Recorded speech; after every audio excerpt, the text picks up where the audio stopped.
Hi everyone, in this video I want to talk about the importance of setting boundaries. Now this is a quick video, this is a quick one, okay?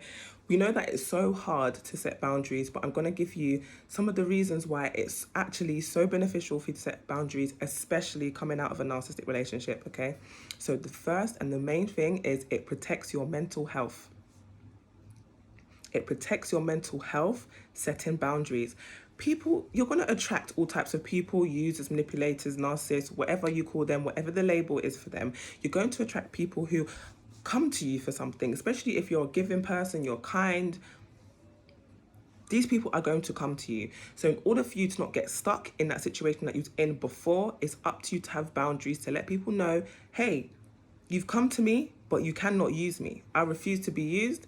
This is not the way, this is not the person, this is not the place. Goodbye, okay?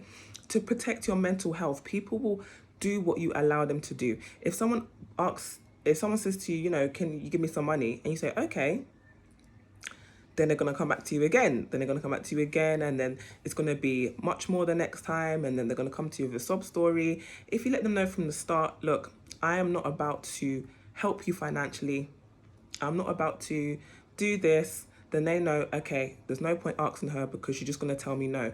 The more you keep giving and allowing people to take the mick, the more they're going to cross your boundaries, okay? So if you let them know from the start, from the first meeting you, don't do this, don't ask me for this, they will know, okay, she's not the one. Also, applying boundaries, setting boundaries, also boost your self-esteem. Now, I found it so hard when I was dealing with the narcissist to say, you can't do that to me. But the more I kept saying it and the more I stood by that, the more I didn't pick up the phone calls, the more that I didn't allow him to speak to me, the more that I applied those boundaries. Yeah, he kept trying. Yeah, he's going to keep trying. Month after month, year after year, they're going to keep trying. That's one thing about them, they will try their luck. They like to cross boundaries. They like to turn that no into a yes. So they will come back and do it again. It's up to you to stick to it, okay? It builds up your self-esteem. So, before you know it, when a stranger says something to you, you'll be able to be like, look, don't do that. Don't say that. Like this is people you don't know. If you're not comfortable with something, let people know. If you want, start with strangers. If you can't do it with a narcissist at first, start with strangers, someone who doesn't know you, who's not going to see you again, and build it up from there. Okay? By setting boundaries, this actually prevents you from future abuse. It doesn't mean it's not going to happen. It just means that it prevents it from happening and it starts healthy relationships, okay? There's one thing I said when I left the narcissist, and that was I would never cook for a man again.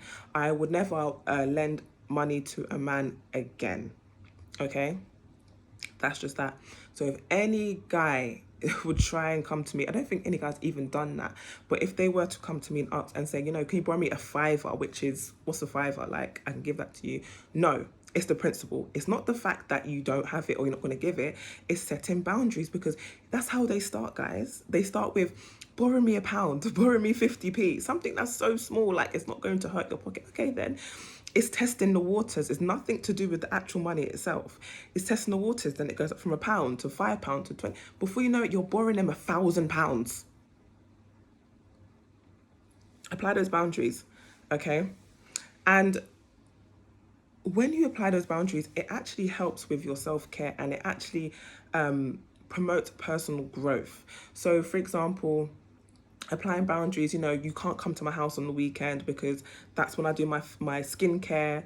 That's when I go out with my girls. That's when I'm lazy and I'm in bed. Don't bother me. Don't call me. Applying those boundaries, then, people will try it. People will call you. People will try to turn up at your house. People will try and do all these things. But if you stick by those boundaries, I promise you, there's so many people that I know that people try to turn up at their house uninvited. Those people will not answer the door. Why? It's the boundaries, because I have not allowed you to even come to my house. You have not even contacted me to turn up. You've crossed my boundaries by even turning up at my house, especially if they bring someone with them. Hell no, I'm not answering that. I'm not answering that door. Yeah, I'm in. I don't care. And I will tell the same people, I was in my house, I didn't answer the door. Why? Because you tried to cross my boundaries by turning up without letting me know. That's being assertive. That's applying boundaries. So now they know never to come to your house uninvited again. They might try it again, but they know they're going to be outside waiting, standing there, and it better not be raining and cold because you'll be outside that door and I'm not answering that door. Apply the boundaries and stick to it. Okay? And sometimes applying boundaries even helps you helps with your physical safety.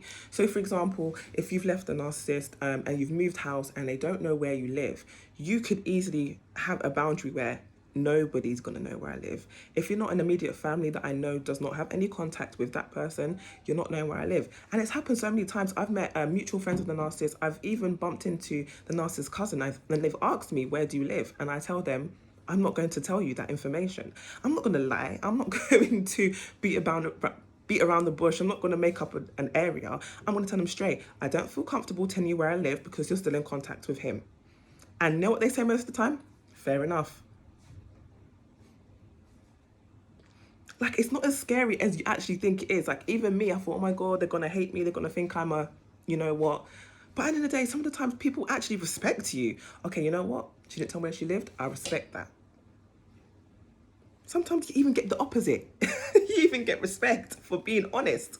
So, I remember, if for that same example, my physical safety, the narcissist doesn't know where I live, no one that's associated with him, I'm protecting myself. I have boundaries, so I'm protecting myself. And the last thing is you actually regain control over yourself, over your feelings, over your emotions when you actually apply boundaries and you actually start to trust yourself again. And you start to actually, well, for me personally anyway, I now start to listen to my gut instincts. When something doesn't feel right in my gut, I realize it's not something I ate. It's my instinct kicking at me, shouting at me, my lady intuition saying, look, something is not right here. And every time I've listened to the intuition, every time I've listened to my gut and I've gone to investigate, it's always confirmed the feeling I feel already. So that's just something I wanted to put out here about the importance of setting boundaries. If you like this video, please like, comment and subscribe, and I'm going to see you in my next one. Bye.